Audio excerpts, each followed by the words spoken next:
update ng bayan. Maasahan anumang panahon.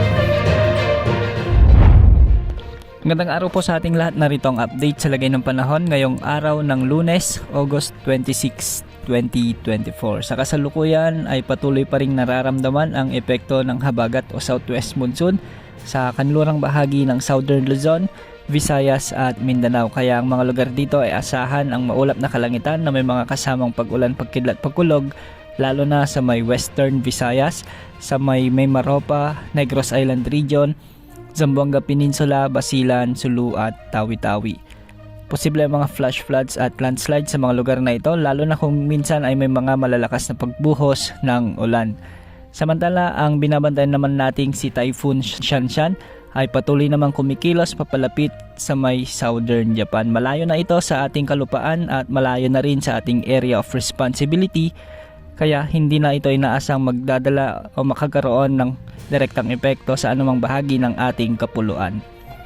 Samantala, localized thunderstorms naman ang inaasang magpapaulan sa natitirang bahagi ng ating bansa ngayong araw.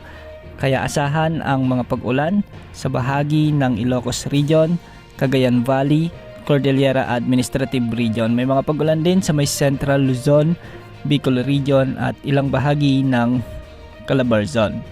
Sa Visayas, asahan naman ang pag-iral ng localized thunderstorms lalo na sa hapon at gabi sa may Eastern Visayas, ilang bahagi ng Cebu Province, ilang bahagi ng Masbate at Bohol, at ilang bahagi ng Samar Provinces. Sa Mindanao, asahan din ang maulap na kalangitan na may mga kalat-kalat na pag-ulan, dulot pa rin ng mga localized thunderstorms sa may Northern Mindanao, Caraga Region, Davao Region at ilang bahagi ng Bangsamoro Region. Wala ring nakataas na gale warning sa mga karagatang sakop ng ating bansa. Sa ngayon, wala naman tayong namomonitor na bagong banta na low pressure area o bagyo na posibleng pumasok o lumapit sa ating area of responsibility hanggang sa susunod na 3 hanggang 5 araw.